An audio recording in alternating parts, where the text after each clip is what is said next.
Anak angkat bagaimana bahasa Arabnya? Namanya tabani. Tabani itu bahasa Indonesianya adopsi, anak angkat. Bagaimana dengan anak angkat? Maka ini anak angkat ini sebetulnya agama mengatur kalau kita pengen mau mengangkat anak. Yang pertama, kalau kita pengen mengangkat anak, maka carilah bayi yang di bawah 2 tahun. Itu dulu, di bawah 2 tahun. Di bawah 2 tahun. Baru brojol kayak baru seminggu, baru sebulan, yang penting di bawah 2 tahun. Kedua, ditetein sama bini kita. Ditetein. Lama-lama itu akan merangsang dengan sendirinya, dengan ditetein tuh. Lama-lama akan keluar air susu. Jangan dikata gadis tidak bisa keluar air susu, bisa. Walaupun gadis, apalagi orang udah bukan gadis begitu. Nah, dengan ditetein ini 5 kali tetean jadi anak.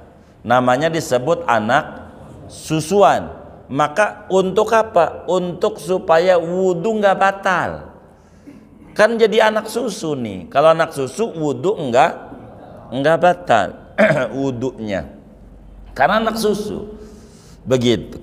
Kalau tidak begitu, anak angkat ini walaupun kita sudah nggak ada rasa apa-apa, kalau tidak begitu tergantung anaknya. Artinya tergantung anaknya. Kalau anak angkat ini laki, hubungannya sama ibu. Kalau anak angkat ini perempuan, yang rada repot hubungannya sama bapak. Kalau tidak proses begitu, ada orang angkat anak udah umurnya 5 tahun, 3 tahun. Saya suka nasihatin, mestinya Anda tanya dulu ini, lebih enak. Kalau ini udah kadongan, rada repot sedikit wudunya. Maka kalau kita udah 3 tahun atau 2 tahun ke atas, dengan sendirinya diolah susah. Artinya diolah susah itu ditetein tetap nggak berpengaruh walaupun keluar susu. Wudu bakal batal walaupun kita tidak ada sir, nggak ada rasa sama sekali.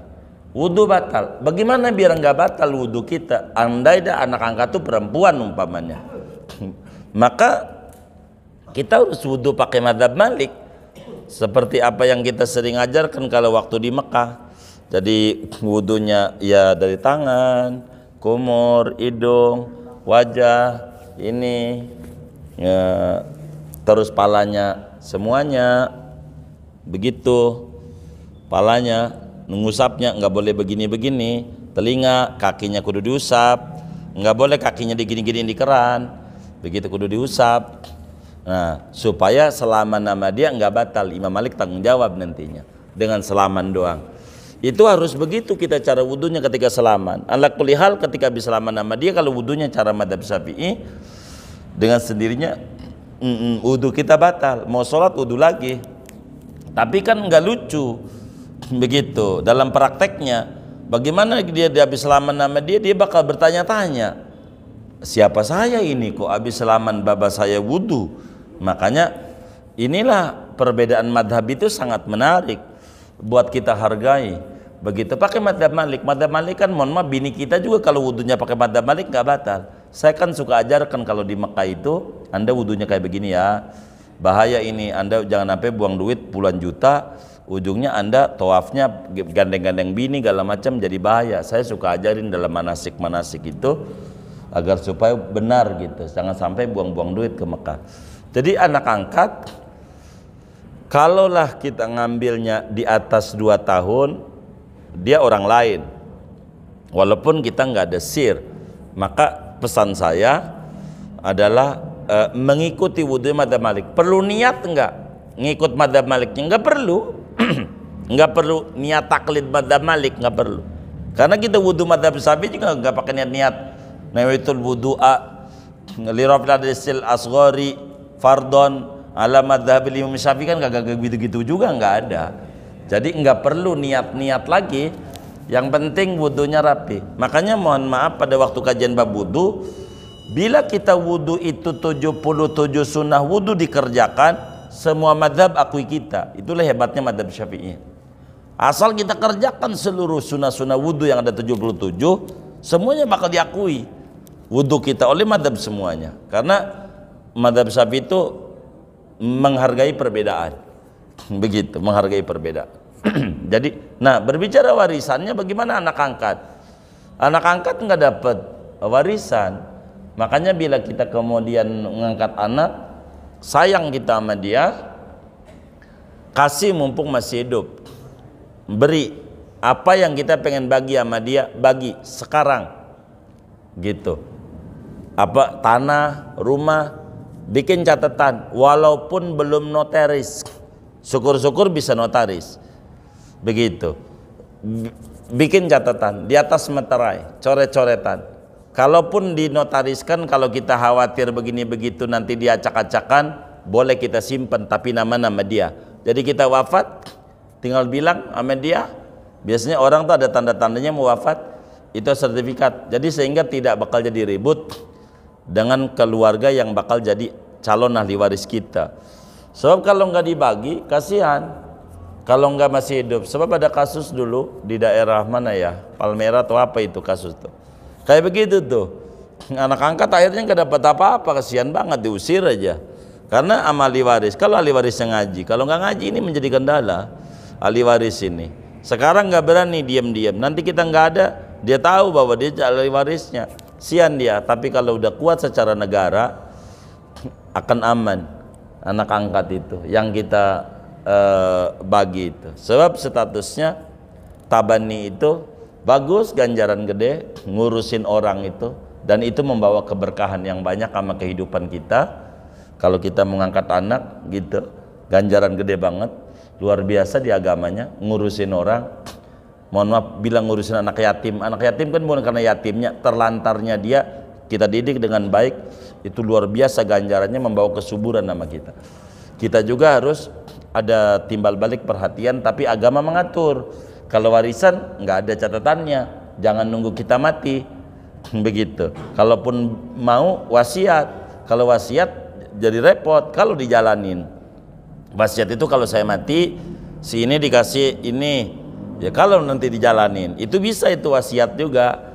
Cuman wasiat cuman bisa dapat sepertiga, begitu, daripada warisan yang ada, hanya sepertiga. Ala kulli hal, warisannya nggak dapat warisan anak angkat, maka kita harus pandai bertanya untuk mereka-mereka yang tidak punya anak atau punya anak angkat, termasuk yang punya anak juga.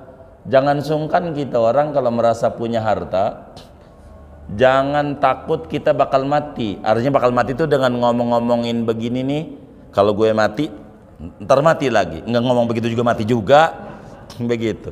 Jadi jangan sungkan kita bertanya kalau punya harta itu kepada yang ngerti di lingkungannya, di kampungnya, di daerahnya gitu.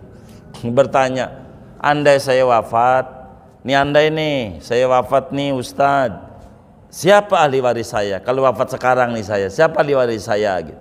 Ahli warisnya itu nanti bakal disampaikan tuh oleh si ustadz-ustadznya. Oh begini, kalau begini berarti ahli waris bapak ini tuh, begitu. Jadi kita tuh bisa membayangkan, kan ada kalanya ada juga yang kita lebih sayangin, tapi bagaimana cara baginya?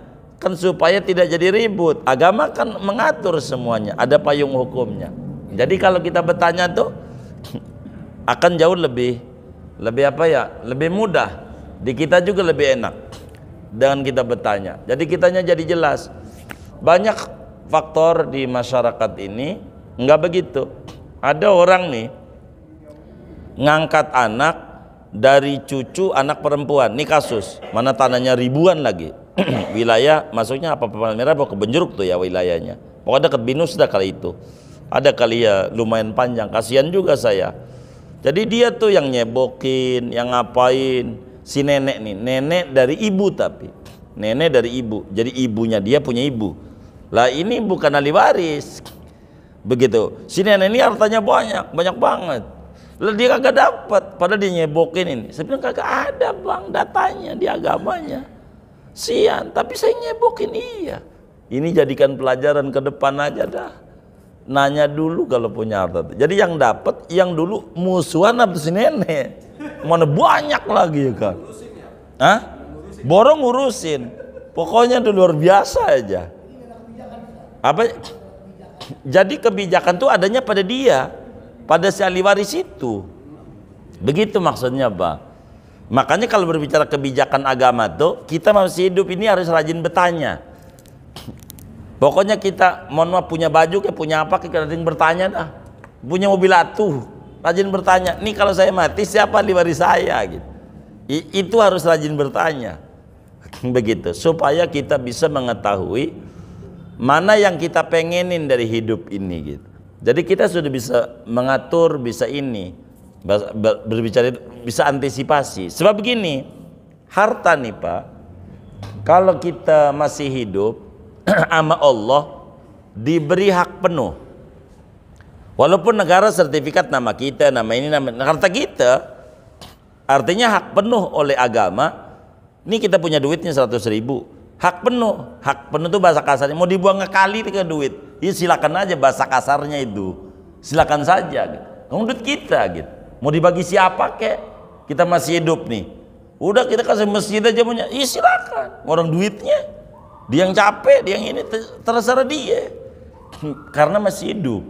Tapi ketika kita mati, itu agama langsung ditarik semuanya, harta itu. Jadi harta kita udah hilang. Ketika kita udah almarhum, harta kita harta Allah. Kalau udah harta Allah, yang bagi udah Allah, Al-Quran. Harus mengikuti aturan yang Al-Quran atur. Enggak boleh enggak. Bakalnya begitu. Begitu. Jadi diutak-atiknya nggak bisa nanti. Kalau kita ngutak-atik sama aja nginjak-injak Quran nanti kitanya.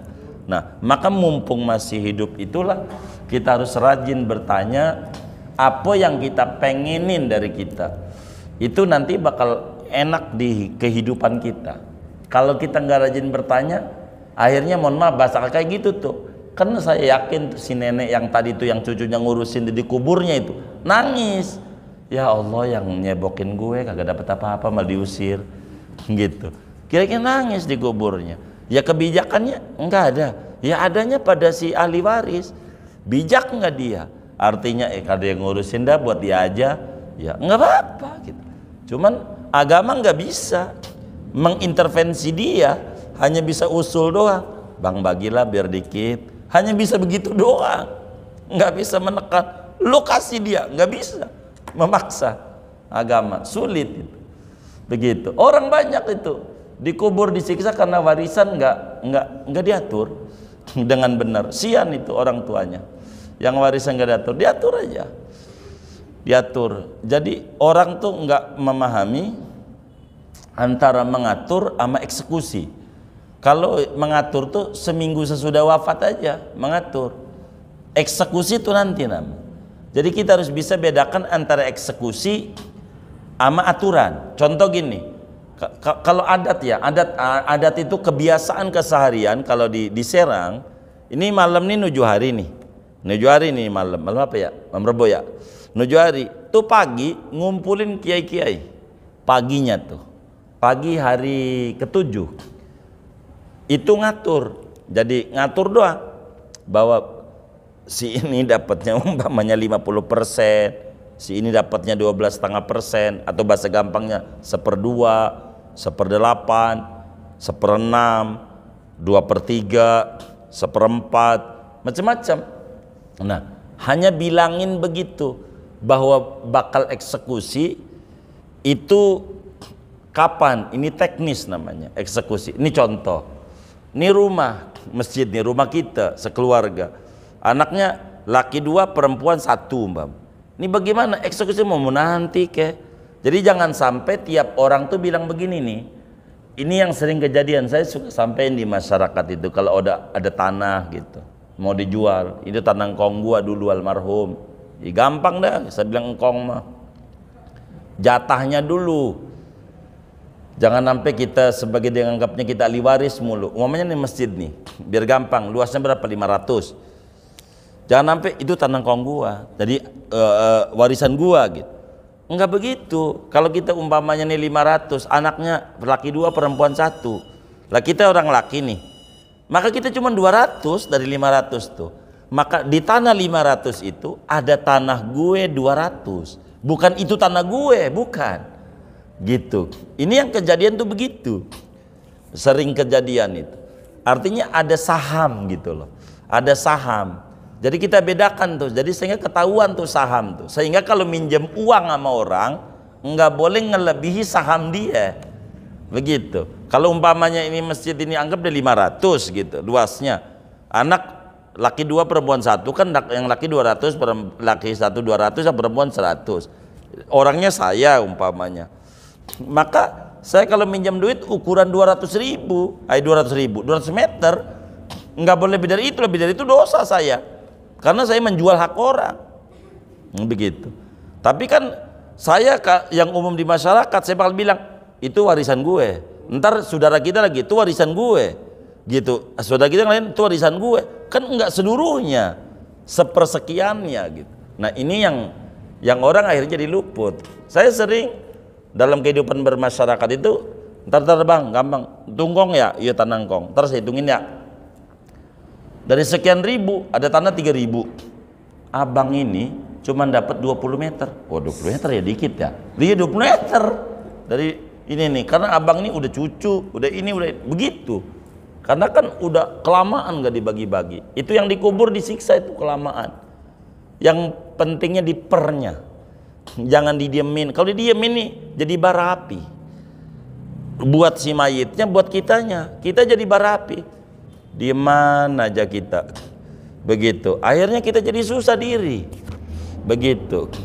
Gitu, orang tua kita sian, belum beres urusannya kalau warisannya belum dibagi. Dibagi itu bukannya dieksekusi, paham nggak? Bukan dijual, bukan. Dipernya. Dari per ini teknisnya hari ini atau seminggu depan ada ini, ada itu gampang nanti. Begitu. Yang penting kita tahu dulu duduk materi kita. Berapa kita punya jatah, berapa jatah punya orang. Kalau enggak nantinya kita ribut mengakui ini semua punya kita masing-masing. Dan ini jadi benih-benih perpecahan dalam kehidupan bermasyarakat. Begitu. Ujungnya jadi panjang. Itu yang sering terjadi. Kembali anak angkat, kalau kita punya anak angkat dalam warisan tidak ada, maka kita harus pikirkan kalaulah kita seumpama punya anak angkat. Kurang lebih demikian. Wallahu a'lam. Sudah? Iya baik. Oh iya baik. Waalaikumsalam.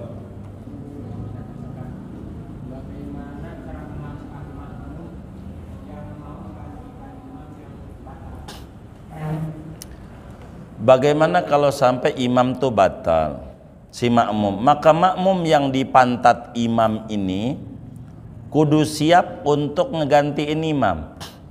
Begitu. Yang namanya wakil presiden itu kudu siap bila presiden itu lengser. Gitu, itu begitu.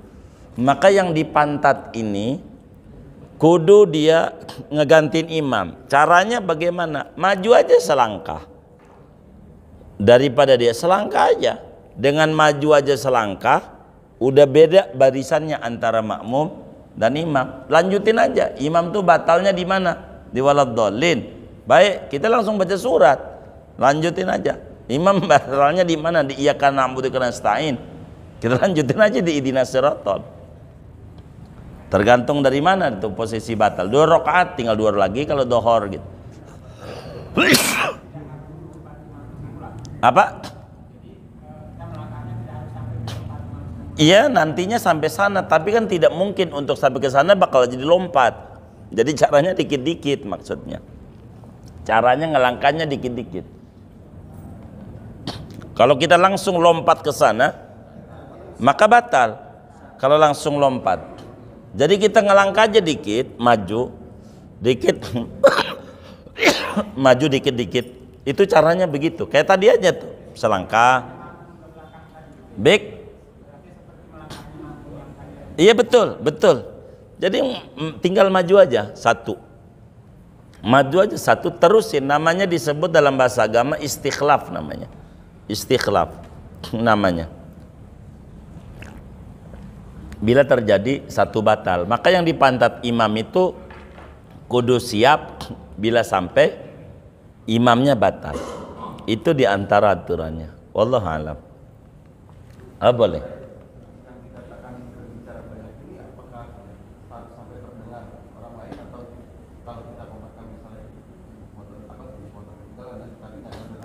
Kalau di hati namanya bukan kalam. Jadi kalam itu dalam bahasa Arab, bicara itu al-kalamu huwal lafdu. Kalam itu harus diucapkan. Kalau di hati mau 1000 kali kita ngomong enggak batal. Sama gitu.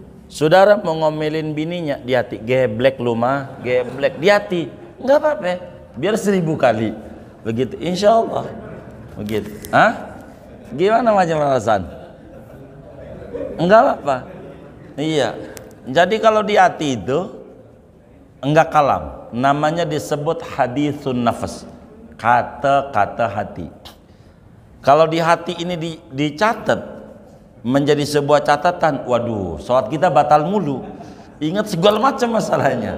Kalau lagi sholat itu, jadi yang di hati enggak. Kalau yang diucapin dengan bibir inilah yang disebut.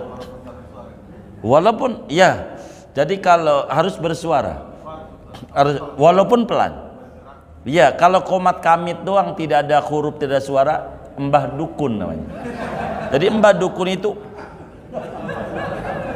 jadi enggak ada huruf, enggak ada suara. Itu enggak dikata lafad. Lafad itu huwa sautul mustamilu ala ba'dil hurufil hijaiyah. Lafad itu adalah suara yang mencakup daripada huruf hijaiyah. Kalau enggak ada suaranya, enggak disebut lafad, enggak disebut kata-kata, sehingga enggak menjadi kalam.